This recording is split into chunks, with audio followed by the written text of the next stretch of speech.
തീർച്ചയായിട്ടും. കാരണം എന്ന് വെച്ച് കഴിഞ്ഞാൽ ആ ട്രാൻസ് ഒരു ദിവസം ഞാൻ നോക്കുമ്പോൾ അഭിലാഷ ടൈം എൻ്റെ ഫേസ്ബുക്ക് പേജിൻ്റെ താഴെ വന്ന് ഇങ്ങനെ കമൻറ്റ് ഇട്ടേക്കാണ്, വിനീത് എന്ന വ്യക്തിയുടെ ഷോർട്ട് ഫിലിം സംവിധായകൻ്റെ പടം വെച്ചിട്ട് അയാൾ പീഡിപ്പിച്ചതെന്ന് പറഞ്ഞു. അപ്പോൾ ഞാൻ പറഞ്ഞു, നിങ്ങൾ പീഡിപ്പിച്ചെങ്കിൽ ഇവിടെയല്ല പറയേണ്ടത്, പോലീസ് സ്റ്റേഷൻ പറയണമെന്ന് പറഞ്ഞു. ഒരു സംഭവം ഉണ്ടായല്ലോ. പിന്നെ എന്നോട് ശത്രുതയായി അവർക്ക്. പിന്നീട് എൻ്റെ എന്ത് ഫോട്ടോ ഇട്ടാലും അതിൻ്റെ താഴെ കുളിക്കാത്തതും നനയ്ക്കാത്തതും കരടി എന്നൊക്കെ പറഞ്ഞ് അവർ കമൻറ്റ് എഴുതും. അങ്ങനെയൊക്കെ ഒരുപാട് പ്രശ്നങ്ങളുടെ ഒടുവിൽ ഒരു ദിവസം ഞാൻ നോക്കുമ്പോൾ സ്മാർട്ട് ബിഗ് വീഡിയോയിൽ ഇവരൊരു ഇൻ്റർവ്യൂ കിടന്ന് കളിക്കേണ്ട ഒരു വീഡിയോ. പെരേര എന്തോ തുണിയില്ലാണ്ട് നിന്നു, വീഡിയോ കോൾ കാണിച്ചു, ആറാട്ടെണ്ണൻ കെട്ടിയിട്ട് പീഡിപ്പിച്ചു എന്നൊക്കെ പറഞ്ഞ് ഒരു വീഡിയോ. സത്യം പറഞ്ഞു കഴിഞ്ഞാൽ അത് സങ്കടമായിപ്പോയി. അത് എന്താണ് ഇങ്ങനെ പറയുക, ആറാട്ടെണ്ണനൊക്കെ എന്ന് പറഞ്ഞാൽ ലുലുമാൾ, തിയേറ്റർ, വീട് അങ്ങനെ പോകുന്നൊരു വ്യക്തിയാണ്. പെരേരയാണെങ്കിലും കുറേ പൊട്ടത്തരങ്ങളും ഡാൻസും ഇതൊക്കെയായിട്ട് റീച്ചിന് വേണ്ടി നടക്കുന്ന ഒരാളാണ്. പിന്നെ ബ്രൈറ്റ് കണ്ടിട്ട് പോലുമില്ല, ബ്രൈറ്റ് എന്ന് പറയുന്ന വ്യക്തി കണ്ടിട്ട് പോലുമില്ല. പക്ഷേ വിനീത് പീസാണ് ഈ വ്യക്തി അറിയുന്നുള്ളൂ. അതും അദ്ദേഹത്തിൻ്റെ നിരപരാധിത്വം കഴിഞ്ഞ ദിവസം തെളിയിച്ചാണല്ലോ, എല്ലാവർക്കും മനസ്സിലായി.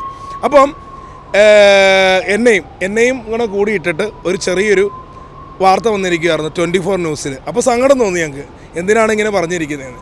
അപ്പോൾ ഞാൻ ചോദിച്ചു, ആ സ്റ്റേഷനിൽ വിളിച്ച് ചോദിച്ചു, സാറേ എന്ത് ചെയ്തിട്ടാണ് എൻ്റെ പേരിട്ടതെന്ന് ചോദിച്ചു. പറഞ്ഞു, അഭിലാഷാട്ടയെ ഒന്നും ചെയ്തിട്ടില്ല, ഹിജഡ എന്ന് വിളിച്ചിട്ടാന്ന് പറയും. ഹിജഡ എന്ന് പറഞ്ഞാൽ അവരെയല്ലേ വിളിച്ചത്, വേറെ ആളെക്കുറിച്ച് പറഞ്ഞപ്പോൾ അതുപോലെ ഹിജഡകളായിരിക്കുന്ന പെരേരോട് ഞാൻ പറഞ്ഞാണ് ഒരു വീഡിയോയിൽ, അത്രേ ഉള്ളൂ.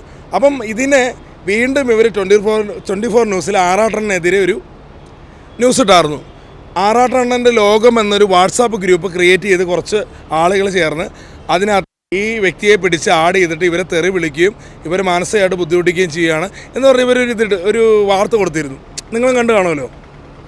അപ്പോൾ ആ വാർത്ത ആറാട്ടെണ്ണനെ ഏറ്റു. കാരണം ആറാട്ടെണ്ണന് അനുമതി പോലും ഇല്ലാണ്ടാണ് ആ ഗ്രൂപ്പ് പ്രവർത്തിക്കുന്നതെന്നാണ് ആറാട്ടെണ്ണൻ പറയണത്. അപ്പോൾ അതിനെക്കുറിച്ചൊരു പ്രസ് മീറ്റ് നടത്തിയപ്പോൾ കുറേ ചാനലുകാർ വന്നിട്ട് എല്ലാം കവർ ചെയ്തിട്ട് പോയി. പക്ഷേ 3 ചാനലിലാണ് ഇത് കറക്റ്റ് കാണിച്ചത്. മാഫ്റ്റിക് മീഡിയയിലാണ് മെയിനായിട്ട് ഈ വാർത്ത കണ്ടത്.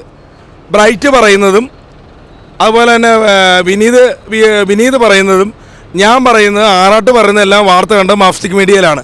പിന്നീട് ചെകുത്താൻ്റെയിലും വന്നു, പിന്നെ വേറെ ഒരു ചാനലും വന്നു. ബാക്കി എല്ലാ ചാനലിലും വന്നിരിക്കുന്ന സംഭവം എന്താണെന്ന് വെച്ച് കഴിഞ്ഞാൽ പെരേര പല കാര്യങ്ങൾ ചെയ്യുന്ന കണ്ടൻറ്റാണ് അവർ ഇട്ടിരിക്കുന്നത്. അതിലെനിക്ക് വിഷമം തോന്നി. പ്രസ് മീറ്റ് വിളിച്ചിട്ട് ആറാട്ടൻ്റെ കാര്യങ്ങൾ പറയാനാണ് പ്രസ് മീറ്റ് വിളിച്ചത്. പക്ഷേ വന്നിരിക്കുന്ന എല്ലാം വേറെ സംഭവങ്ങളാണ് വന്നിരിക്കുന്നത്. അതിലെനിക്കൊരു വിഷമം തോന്നി.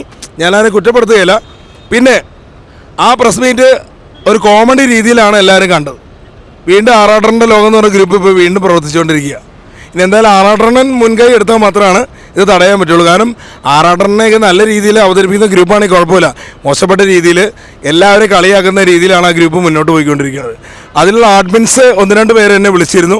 അവർ പറയണതെന്ന് വെച്ചാൽ ഞങ്ങളുടെ അനുവാദം പോലും ഇല്ലാണ്ടാണ് ഫേക്ക് ഐ ഡിയിൽ നിന്ന് വരുന്നവരാണ് ഇതുപോലത്തെ കാര്യങ്ങൾ കണ്ടൻറ്റും കാര്യങ്ങളും ക്രിയേറ്റ് ചെയ്യുന്നതെന്നാണ് പറയുന്നത്. 1-2 പേര് വിളിച്ചു. അപ്പോൾ ഞാൻ പറയുകയാണ്, എന്തിനാണ് എല്ലാവരും കളിയാക്കണേ, ഞങ്ങളല്ല സുഹൃത്തെ, ഫേക്ക് ഐ ഡിയിൽ നിന്ന് തന്നെ കുറേ ആൾക്കാരാണ് നിങ്ങളെ കളിയാക്കി ഫോട്ടോ ഇടുന്നതൊക്കെ ഉള്ള രീതിയിൽ പറഞ്ഞു. എന്തായാലും നല്ല ഗ്രൂപ്പായിട്ട് പ്രവർത്തിച്ച് എന്തിനൊക്കെ ആരെയൊക്കെ കളിയാക്കുന്ന രീതിയിലാണ് ഗ്രൂപ്പ് പ്രവർത്തിച്ചുകൊണ്ടിരിക്കുന്നത്. എന്തായാലും മാഫ്റ്റിക് മീഡിയയിൽ നല്ലൊരു വാർത്തയായിട്ട് കൊടുത്തു.